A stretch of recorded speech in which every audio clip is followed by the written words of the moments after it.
Hello and welcome to Rathod science academy. ఈరోజు మనం ఈ క్లాస్లో వెరీ ఇంపార్టెంట్ ఆర్టికల్స్ మన హిందూ న్యూస్ పేపర్లో ఏమొచ్చాయో అవి తెలుగులో చూద్దాం. సో ఫస్ట్ టైటిల్ చూడగానే దాంట్లో ఐడెంటిఫై చేసిన కీవర్డ్ ఏంటి అండ్ ఆ కీవర్డ్ సంబంధించి అసలు ఎలా నోట్స్ చేసుకోవాలి, అసలు ఏ డైమెన్షన్స్ చూసుకోవాలి, అండ్ క్వశ్చన్స్ వస్తే ప్రిలిమ్స్లో ఎలా వస్తాయి అండ్ మెయిన్స్లో ఎలా వస్తాయి, అవన్నీ నేను క్లియర్గా చెప్తాను. అండ్ లాస్ట్లో మనం ప్రిలిమ్స్ క్వశ్చన్స్ కూడా ఇస్తాము, సో దట్ మీకు ఒక ఐడియా వస్తుంది ప్రిలిమ్స్ క్వశ్చన్స్ ఎలా వస్తాయి అని చెప్పి. ఓకే, సో ఫస్ట్ ఆర్టికల్ చూసుకున్నట్లయితే టైటిల్ ఏం చెప్తుంది ఇక్కడ, blast kills 8 at Visakhapatnam steel plant అని చెప్పింది. సో ఇక్కడ కీవర్డ్ ఏంటి, విశాఖపట్నం స్టీల్ ప్లాంట్లో బ్లాస్ట్ అయితే జరిగింది అండ్ ఈవెన్ ఇమేజ్లో కూడా మనకి బ్లాస్ట్ ఎలా జరిగింది ఫైర్ని చూపిస్తున్నారు అనమాట.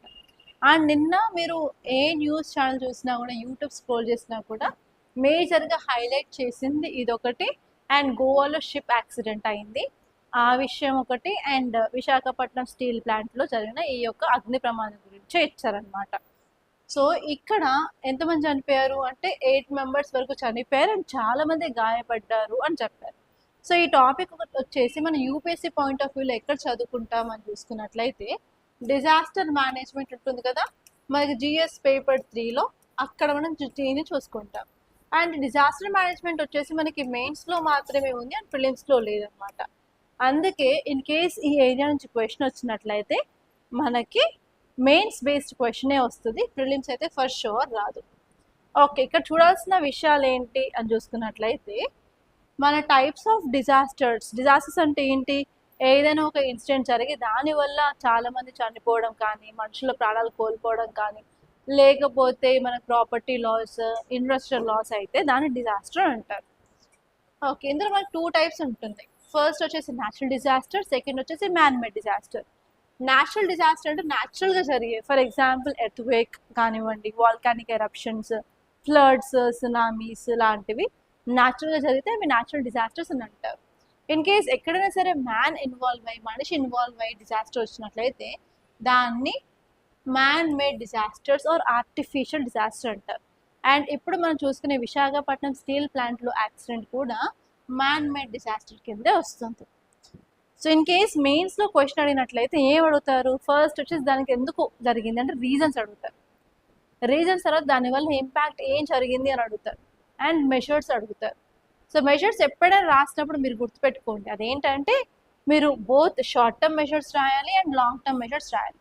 షార్ట్ టర్మ్ అంటే ఇమీడియట్గా ఒక 1 మంత్ ఆర్ 3 మంత్స్ వరకు తీసుకునే స్టెప్స్ని షార్ట్ టర్మ్ అని అంటారు. 3 మంత్స్ కంటే బియాండ్ సంవత్సరాల కొద్ది తీసుకునే వాటిని లాంగ్ టర్మ్ మెషర్స్ అంటారు. సో మీరు మెషర్స్ అడిగినట్టయితే షార్ట్ టర్మ్ అలాగే లాంగ్ టర్మ్ రెండు రాయడానికి ట్రై చేయండి.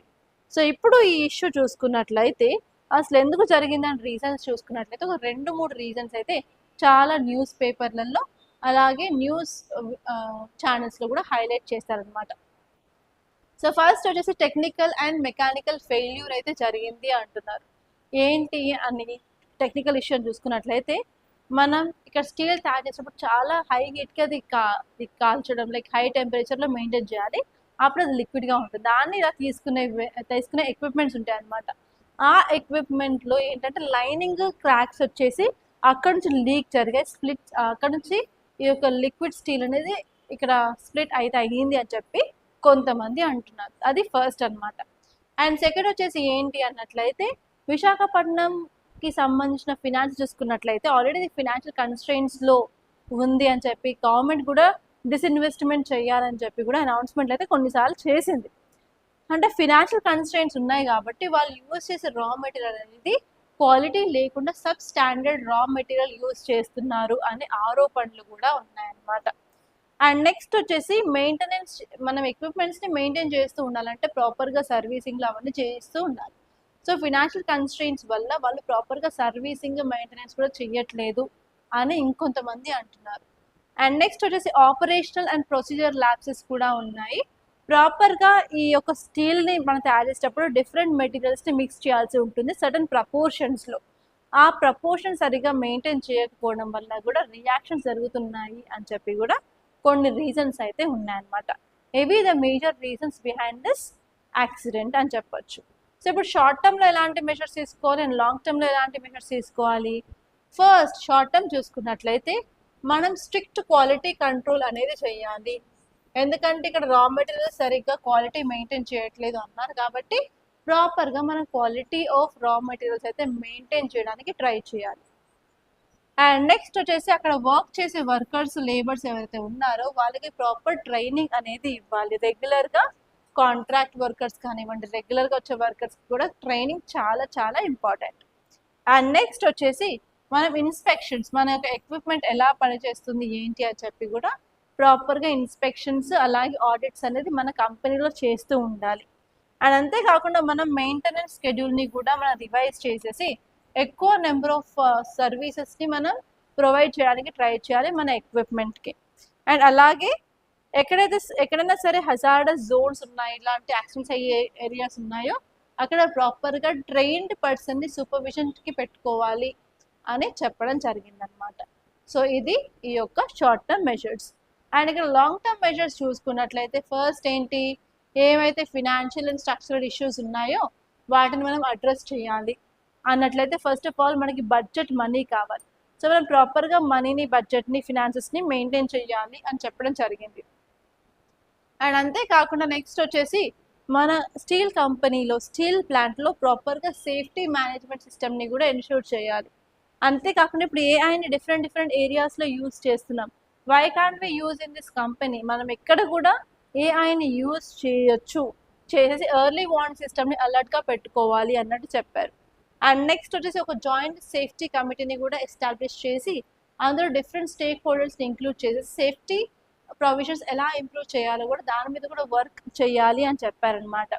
అండ్ అంతేకాదు రెగ్యులేటరీ ఓవర్ సైట్ ఏదైతే ఉందో దాన్ని కూడా మనం స్ట్రెంగ్తెన్ చేయాల్సి ఉంటుంది. ఇలా డిఫరెంట్ స్టెప్స్ అనేది తీసుకోవడం వల్ల ఏమవుతుందంటే మనం ఇలాంటి ఇన్సిడెంట్స్ని ఫ్యూచర్లో జరగకుండా అండ్ ఈవెన్ లాస్ కూడా మినిమైజ్ చేసే అవకాశం అయితే ఉంటుందండి. సో ఇది ఈ టాపిక్ గురించి ఇన్ డీటెయిల్గా. అండ్ నెక్స్ట్ టాపిక్ చూసినట్లయితే టైటిల్ ఏం చెప్తుంది, gallantry awards conferred on security personnel, IAF pilot receives Kirti Chakra అని ఇచ్చారు. సో ఇక్కడ మీరు గుర్తుపెట్టుకోవాల్సింది ఏంటంటే ఓన్లీ గ్యాలంట్రీ అవార్డ్స్ గురించి గుర్తుపెట్టుకోవాలి. అండ్ దీని మీద మీకు ప్రిలిమ్స్లో క్వశ్చన్ వచ్చే ఛాన్స్ ఉంది. క్వశ్చన్ వస్తే ఎలా వస్తుంది, consult the following statements regarding gallantry awards అని చెప్పి ఒక 2-3 స్టేట్మెంట్స్ ఇచ్చేసి ఏవి కరెక్ట్ అని అడగచ్చు. అండ్ సెకండ్ టైప్ ఏంటి, మనకి గ్యాలంట్రీ అవార్డ్స్లో 2 రకాలు ఉంటాయి. డ్యూరింగ్ పీస్ టైం ఉంటుంది, డ్యూరింగ్ వార్ టైం ఉంటుంది. డ్యూరింగ్ పీస్ టైం మనకి 3, వార్ టైంలో 3, అలా 3 ఉన్నాయి కాబట్టి మనకి క్వశ్చన్ ఈ విధంగా వచ్చే ఛాన్స్ ఉంది. కన్సిడర్ ద ఫాలోయింగ్ అని చెప్పి ఒక 4-5 అవార్డ్స్ ఇచ్చేసి ఏవి పీస్ టైంలో ఇస్తారు, ఏవి వార్ టైంలో ఇస్తారు అని కూడా అడగచ్చు అనమాట.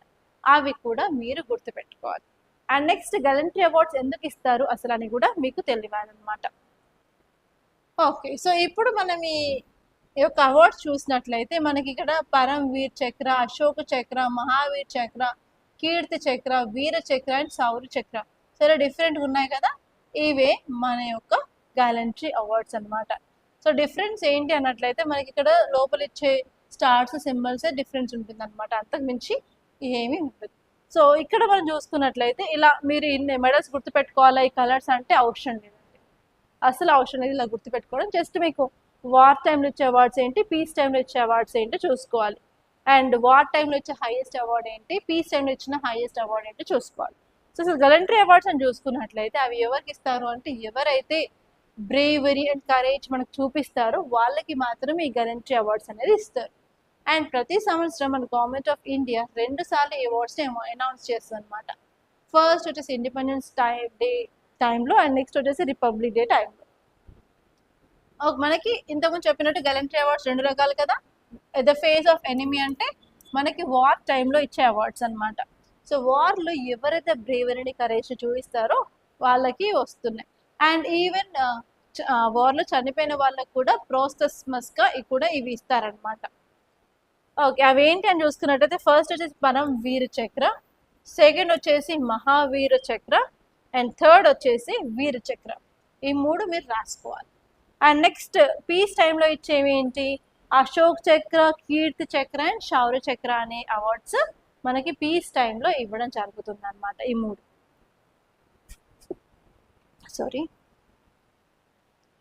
ఓకే, నెక్స్ట్ ఆర్టికల్ చూసుకున్నట్లయితే టైటిల్ ఏం చెప్తుంది, India expanded it's nuclear Arsenal in 2025 says SIPRI. So ఇక్కడ మనం చూడాల్సిన కీవర్డ్ ఏంటంటే ఫస్ట్ వచ్చేసి సిప్రి అండ్ సెకండ్ వచ్చేసి న్యూక్లియర్ ఆర్సెనల్ అని ఇచ్చారు. ఫస్ట్ న్యూక్లియర్ ఆర్సెనల్ అంటే ఏంటో తెలుసుకోవాలి అండ్ సిప్రి గురించి తెలుసుకోవాలి. సో ఈ ఆర్టికల్ మీద మీకు ప్రిలిమ్స్ అలాగే మెయిన్స్ క్వశ్చన్ రావచ్చు.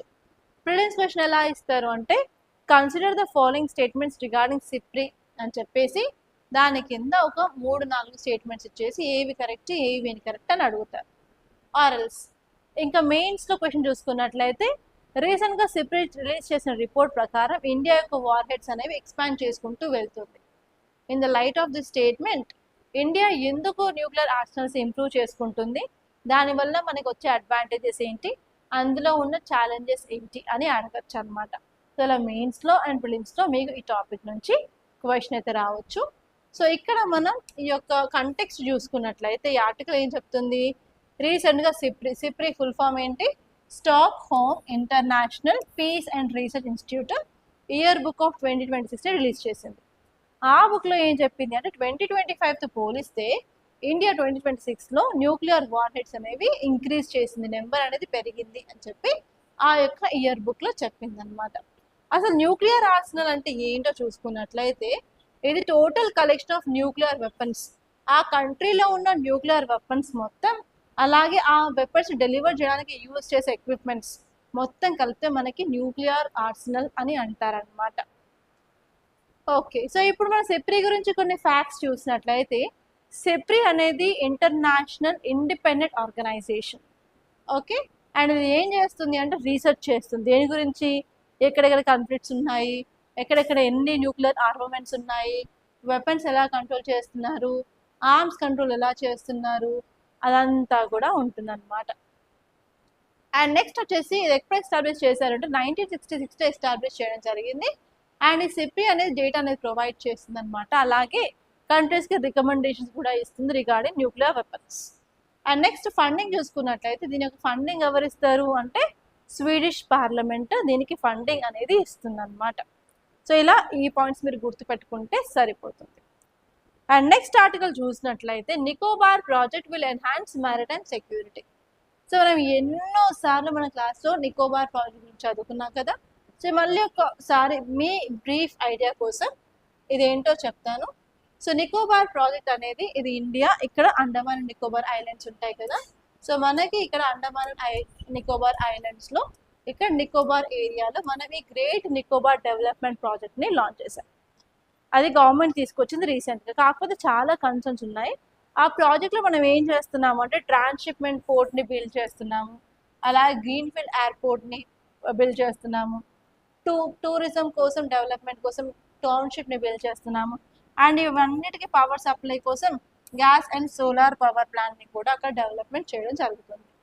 కానీ ఈ ప్రాజెక్ట్ వల్ల కొన్ని కన్సర్న్స్ అయితే ఉన్నాయి. ఆ కన్సర్న్స్ ఏంటి, ఇక్కడ అండమాన్ అండ్ నికోబార్ రీజియన్లో మనకి ఎవర్ గ్రీన్ ఫారెస్ట్ ఉంటుంది. అండ్ ఈ ప్రాజెక్ట్ కట్టాలి అంటే మిలియన్స్ ఆఫ్ ట్రీస్ అనేవి మనం కట్ చేయాలన్నమాట. దానివల్ల డీఫారెస్టేషన్ అయ్యే ఛాన్సెస్ ఉన్నాయి. అండ్ దానివల్ల కార్బన్ డైఆక్సైడ్ ఎమిషన్స్ ఇంక్రీజ్ అవుతాయి అండ్ గ్లోబల్ వార్మింగ్ కూడా ఇంక్రీజ్ అవుతుంది. కాబట్టి ఇండియా ఒక టార్గెట్ ఏంటి, నెట్ జీరో ఎమిషన్స్ బై 2070. ఇది అచీవ్ చేయలేము అనే భయం. అండ్ నెక్స్ట్ వచ్చేసి అక్కడ డెవలప్మెంట్ కోసం మనం అక్కడున్న ట్రైబల్ పీపుల్ని కంప్లీట్గా డిస్ప్లేస్ చేయాల్సి వస్తుంది. ఆ ట్రైబల్స్ ఎవరు అని చూసుకున్నట్లయితే నికోబారీస్, షొంపెన్. అండ్ నెక్స్ట్ వచ్చేసి అక్కడ డెవలప్మెంట్ చేస్తే మాత్రం అక్కడ నివసించే లైక్ జంతువులకు కూడా ప్రమాదమే అనమాట. అవి ఏంటి అని చూసుకున్నట్లయితే లెదర్ బ్యాక్ టర్టిల్స్, నికోబార్ మెగాపోడ్ అనే ఒక బర్డ్, నికోబార్ ట్రీ స్ట్రూ అని సేమ్ మనకి ఏమంటారు స్క్విరల్ ఉడత లాగానే కనిపిస్తూ ఉంటుంది అనమాట. అలాంటి వాటికి చాలా ప్రాబ్లం ఉంటుంది అని చెప్పి కన్సర్న్స్ ఉన్నాయి. కానీ గవర్నమెంట్ ఏమంటుంది, అక్కడ మన పోర్ట్ ఉంది కాబట్టి నియర్ బై మనకి Colombo and Singapore port busiest పోర్ట్లు అనమాట. అక్కడ నుంచి కార్గోని మనం డైవర్ట్ చేయొచ్చు, దానివల్ల మనకి ఎకనామిక్ యాక్టివిటీస్ క్రియేట్ అవుతాయని చెప్తుంది. అండ్ ఈవెన్ టూరిజం మనకి అక్కడ బూస్ట్ అవుతుంది.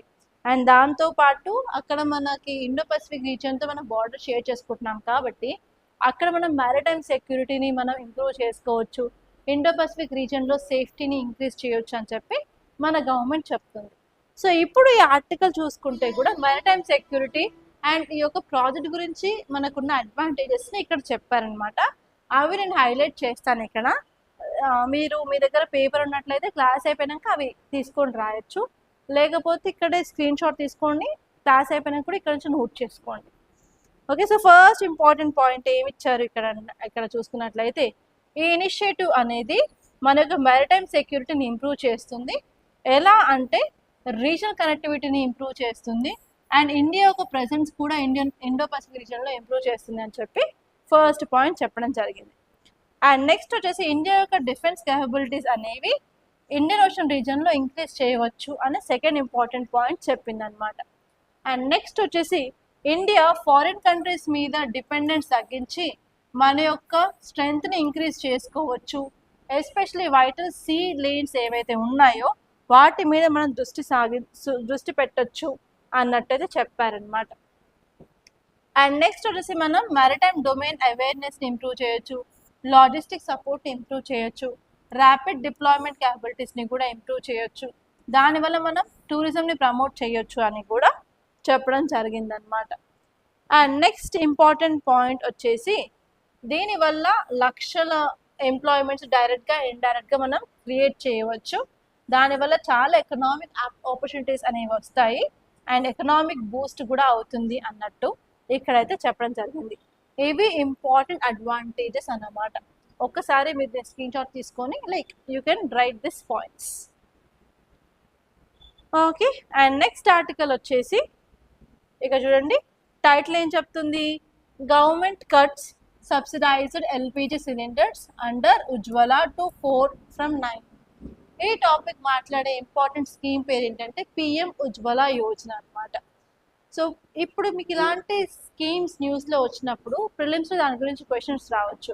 ప్రిలిమ్స్లో క్వశ్చన్ ఎలా ఇస్తారు అంటే, consider the following statements regarding PM Ujjwala Yojana అని చెప్పేసి మీకు ఒక 3 to 4 స్టేట్మెంట్స్ ఇచ్చేసి ఏవి కరెక్ట్ అని అడగచ్చు.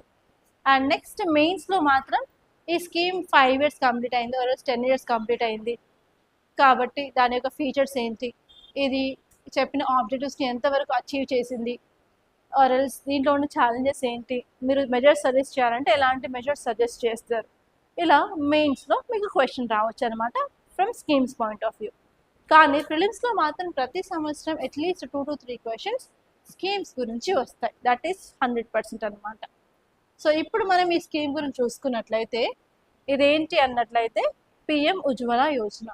ఈ స్కీమ్ కింద గవర్నమెంట్ ఆఫ్ ఇండియా ఎల్పిజి సిలిండర్స్ని సబ్సిడైజ్డ్ ప్రైస్కి బిలో పావర్టీ లైన్కి సంబంధించిన పీపుల్ని టార్గెట్ చేసి ప్రొవైడ్ చేయడం జరుగుతుంది. సంవత్సరానికి 9 సిలిండర్స్ ఇచ్చేవారు, కానీ ఇప్పుడు వెస్ట్ ఏషియాలోని క్రైసిస్ వల్ల ఏమైంది అంటే ఆ 9 సిలిండర్స్ని కాస్త 4 సిలిండర్స్కి తగ్గించారనమాట. ఇప్పుడు అందుకే ఇది న్యూస్లో ఉంది. సో ఇప్పుడు ప్రధానమంత్రి ఉజ్వల యోజన గురించి చూసుకున్నట్లయితే ఈ స్కీమ్ని ఎప్పుడు లాంచ్ చేశారు, May 2016లో లాంచ్ చేశారు. And ministry of petroleum and natural gas అన్నమాట. అండ్ ఈ స్కీమ్ యొక్క ఎయిమ్ ఏంటి అంటే ఎల్పిజి సిలిండర్స్ని సబ్సిడైజ్ ప్రైస్కి బీపీఎల్ ఫ్యామిలీస్కి ప్రొవైడ్ చేయడమే మేజర్ ఎయిమ్. అసలు ఎవరు ఎలిజిబుల్ ఈ స్కీమ్కి అని చూసుకున్నట్లయితే women, applicant should be women, and వాళ్ళు కూడా 18 years దాటి ఉండాలి, and they should be citizens of India. మైగ్రెంట్స్కి ఆర్ ఎల్స్ రెఫ్యూజీ వాళ్ళకి ఇవ్వరు, ఓన్లీ సిటిజన్స్ ఆఫ్ ఇండియా మాత్రమే ఎలిజిబుల్ అనమాట. అండ్ నెక్స్ట్ వచ్చేసి వాళ్ళు కంపల్సరీ బిలో పావర్టీ లైన్ ఫ్యామిలీకి మాత్రమే చెంది ఉండాలి. అండ్ అంతేకాదు ఆ ఫ్యామిలీలో ఎవరి పేరు మీద కూడా ఎల్పిజి సిలిండర్ ఉండకూడదు. ఓకే, అండ్ నెక్స్ట్ వచ్చేసి గవర్నమెంట్ ప్రిస్క్రైబ్ చేసిన ఫినాన్స్ అంటే మంత్లీ ఇంత ఇన్కమ్ మాత్రమే వాళ్ళకి ఉండాలి, and they should satisfy that అనమాట. సో ఇలా కొన్ని ఎలిజిబిలిటీ క్రైటీరియా అయితే ఈ స్కీమ్కి ఉన్నాయన్నమాట. అండ్ నెక్స్ట్ దీని యొక్క ఆబ్జెక్టివ్స్ ఏంటి అని చూసుకున్నట్లయితే ఎంపవరింగ్ ఉమెన్ ఎంపవర్మెంట్ చేయాలనుకుంటున్నారు, ఎందుకంటే ఉమెన్ యొక్క హెల్త్ని ప్రొటెక్ట్ చేయడం కూడా వాళ్ళ బాధ్యత కాబట్టి. అండ్ నెక్స్ట్ వచ్చేసి సీరియస్ హెల్త్ హజార్డ్స్ని కూడా తగ్గించాలి అని అనుకుంటున్నారు. ఎస్పెషలీ నార్మల్గా ఊర్లలో చూసుకున్నట్లయితే వాళ్ళు ఏం చేస్తారు, కట్టెల పొయ్యి పెట్టేసి వాళ్ళు ఫుడ్ అనేది వండుకుంటారు. కట్టెల పొయ్యి పెట్టి వండుతున్నప్పుడు ఏంటంటే చాలాసార్లు ఉమెన్ బయటికి వెళ్ళి ఆ కట్టెల్ని తీసుకురావాల్సి వస్తుంది. అండ్ అంతేకాదు కట్టెల పొయ్యి మీద వంట చేయడం వల్ల చాలాసార్లు దుమ్ము, లైక్ చిన్న స్మోక్ అదంతా రావడం వల్ల అది వాళ్ళు పీల్చడం వల్ల వాళ్ళ హెల్త్ ఇంపాక్ట్స్ అనేవి వస్తాయి. అంతేకాదు చిన్నపిల్లలు కూడా మదర్తోనే ఎక్కువ ఉంటారు కాబట్టి వాళ్ళు ఎక్కువ సమయం వంటగదిలోనే ఉంటారు, and it will causes indoor air pollution అనమాట. అది లైక్ వెరీ డేంజరస్. దానివల్ల పిల్లల యొక్క రెస్పిరేటరీ సిస్టమ్ మీద చాలా ఇంపాక్ట్ అయితే ఉంటుంది. సో వాటన్నిటి తగ్గించడానికి ఈ స్కీమ్ అనేది గవర్నమెంట్ తీసుకురావడం జరిగింది అనమాట. అండ్ నెక్స్ట్ వచ్చేసి గవర్నమెంట్ యొక్క ఎయిమ్ ఏంటంటే నెంబర్ ఆఫ్ డెత్స్ ఇలా ఇండోర్ పొల్యూషన్ వల్ల ఏవైతే డెత్స్ జరుగుతున్నాయో వాటిని తగ్గించాలి అని అనుకుంటున్నారు. అండ్ దాంతోపాటు ఈవెన్ యంగ్ చిల్డ్రన్ యొక్క లైఫ్ కూడా రెస్పిరేటరీ ఇల్నెస్ రాకుండా కూడా సేవ్ చేయాలని చెప్పి వీళ్ళు ట్రై చేస్తున్నారు అనమాట. ఇది ఆబ్జెక్టివ్స్ అనమాట. Okay, clear. And next article చూసుకున్నట్లయితే the Oman CEPA a new gateway for India's exports. ఇక్కడ ఈ ఆర్టికల్ ఏం చెప్తున్నారు, సెపా యొక్క ఫుల్ ఫామ్ వచ్చేసి కాంప్రహెన్సివ్ ఎకనామిక్ పార్ట్నర్షిప్ అగ్రిమెంట్. ఇది ఎవరెవరి మధ్య జరిగింది అన్నట్లయితే ఇండియా అండ్ ఒమాన్ మధ్య జరిగింది. సో దీని యొక్క బ్యాక్గ్రౌండ్ చూసుకున్నట్లయితే December 2025లో ఈ అగ్రిమెంట్ని సైన్ చేశారు. కానీ ఇప్పుడు ఇది June 2026లో ఆపరేషన్లోకి వస్తుంది అనమాట. సో అందుకే ఇప్పుడు ఇండియాకి ఒక కొత్త గేట్వే దొరికింది ఎక్స్పోర్ట్స్ కోసం అని చెప్పి ఈ ఆర్టికల్ ఇవ్వడం జరిగింది. సో ఈ టాపిక్ చూసుకున్నట్లయితే మీకు ప్రిలిమ్స్లో ఒమాన్ గురించి మ్యాప్ బేస్డ్ క్వశ్చన్ రావచ్చు. అండ్ దాంతోపాటు comprehensive economic partnership agreement between India and Oman మధ్య కూడా జరిగింది కాబట్టి దాని మీద కూడా ప్రిలిమ్స్ క్వశ్చన్ రావచ్చు. అండ్ మెయిన్స్లో for sure free trade agreements economic partnership గురించి ఈసారి క్వశ్చన్ వచ్చే ఛాన్సెస్ చాలా ఎక్కువగా ఉన్నాయి. ఓకే, సో ఇప్పుడు మనం కంటెస్ట్ ఆల్రెడీ చూసాము, డిసెంబర్లో సైన్ చేసాము, కానీ ఇప్పుడు ఇది ఆపరేషన్లోకి వచ్చింది కాబట్టి న్యూస్లో ఉంది. సో ఇక్కడ మీరు మ్యాప్ చూసుకున్నట్లయితే ఒమాన్ది, ఓకే, ఇక్కడ మనకి పర్షియన్ గల్ఫ్ ఉంటుంది, ఇక్కడ స్ట్రెయిట్ ఆఫ్ హార్మోజ్ ఉంటుంది, ఇది అరేబియన్ సీ, ఇది మన ఒమాన్, ఇక్కడ టిప్ కూడా ఒమానే అనమాట. సో ఇక్కడ మనం బార్డర్ కంట్రీస్ చూసుకున్నట్లయితే యుఏఈ బార్డర్ షేర్ చేసుకుంటుంది, సౌదీ అరేబియా షేర్ చేసుకుంటుంది, అండ్ యమన్ షేర్ చేసుకుంటుంది, అండ్ ఈవెన్ అరేబియన్ సీతో కూడా అది బార్డర్ షేర్ చేసుకుంటుంది. సో ఇంతకుముందు లాగా మనం ఇక్కడ ఇండియా ఉన్నట్లయితే ఇలా స్ట్రెయిట్ ఆఫ్ హార్మోస్కి వెళ్ళకుండా లైక్ మనం ఇలా వెళ్ళొచ్చు అనమాట. సో ఇప్పుడు మనం ఆ స్ట్రెయిట్ ఆఫ్ హార్మోస్ని డైవర్ట్ చేసుకోవడానికి కూడా యూస్ఫుల్గా ఉంటుంది ఈ అగ్రిమెంట్. ఓకే, అసలు ఏంటి ఈ యొక్క అగ్రిమెంట్లో ఉన్న టర్మ్స్ అండ్ కండిషన్స్ అని చూసుకున్నట్లయితే ఫస్ట్ వచ్చేసి ఇమీడియట్గా డ్యూటీ ఫ్రీ ఎక్స్పోర్ట్ని ఎక్స్పాండ్ చేయాలనుకుంటున్నారు. అంటే ఇండియా నుంచి మనం ఎక్స్పోర్ట్స్ అయితే ఏవైతే ఒమాన్కి చేస్తున్నామో దాని మీద వాళ్ళు ఎలాంటి డ్యూటీ ఆర్ ట్యాక్స్ అనేది ఇంపోజ్ చేయరనమాట. దానివల్ల ఇండియన్ గూడ్స్ చౌకకి ఒమాన్లో మనం అమ్ముకోవచ్చు. దానివల్ల మన యొక్క ఎక్స్పోర్ట్స్ అనేవి చాలా పెరిగే ఛాన్సెస్ ఉంటాయి. అండ్ నెక్స్ట్ వచ్చేసి ఇండియా నుంచి ఏవైతే ఫార్మస్యూటికల్స్ వెళ్తాయో వాటిని టెస్ట్ చేయడానికి ఫాస్ట్ ట్రాక్ టెస్టింగ్ అథారిటీస్ని కూడా వాళ్ళు పెట్టాలి అని అనుకుంటున్నారు అనమాట. దానివల్ల ఏమైతే మన మెడిసిన్స్ కానీ వ్యాక్సిన్స్ కానీ ఎక్కువ మోతాదులో మనం ఒమాన్కి పంపించడానికి వీలుగా ఉంటుంది. అండ్ నెక్స్ట్ వచ్చేసి సర్వీసెస్ అండ్ ప్రొఫెషనల్ సబ్ సెక్టార్స్ని కూడా ఇంక్లూడ్ చేశారు. నార్మల్గా ఎకనామిక్ పార్ట్నర్షిప్ అగ్రిమెంట్స్లో ఓన్లీ ట్రేడ్ ఆఫ్ గూడ్స్ మాత్రమే ఉంటాయి, కానీ ఇందులో సర్వీసెస్ని కూడా ఇంక్లూడ్ చేయడం వల్ల even people to people movement, culture ties కూడా మనం ఈజీగా మెయింటైన్ చేయవచ్చు. అండ్ నెక్స్ట్ వచ్చేసి కొన్ని సెన్సిటివ్ సెక్టార్స్ ఉన్నాయి. ఆ సెన్సిటివ్ సెక్టార్స్లో మనం అగ్రిమెంట్ చేసుకున్నట్లయితే ఇండియన్స్ పైన ఇంపాక్ట్ అనేది ఉంటుంది.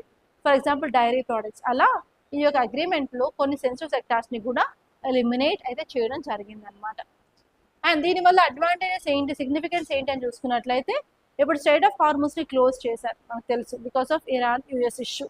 సో కాబట్టి ఇప్పుడు మనకి ఒక ఆల్టర్నేట్ రూట్ అనేది దొరికింది apart from strait of Hormuz, దాన్ని మనం డైవర్ట్ చేయొచ్చు.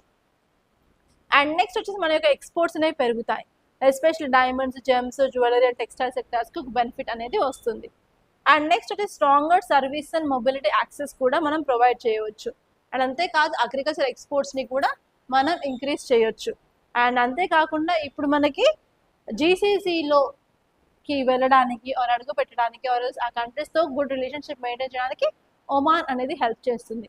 And even it also be acting as a gateway to Africa అని కూడా చెప్పొచ్చు అనమాట. సో ఈ పాయింట్స్ మీరు గుర్తుపెట్టుకోవాలి. అండ్ ఇప్పుడు మనం ప్రిలిమ్స్ ప్రాక్టీస్ క్వశ్చన్స్ చూద్దాం. ఈరోజు 2 క్వశ్చన్స్ అయితే తెచ్చాను.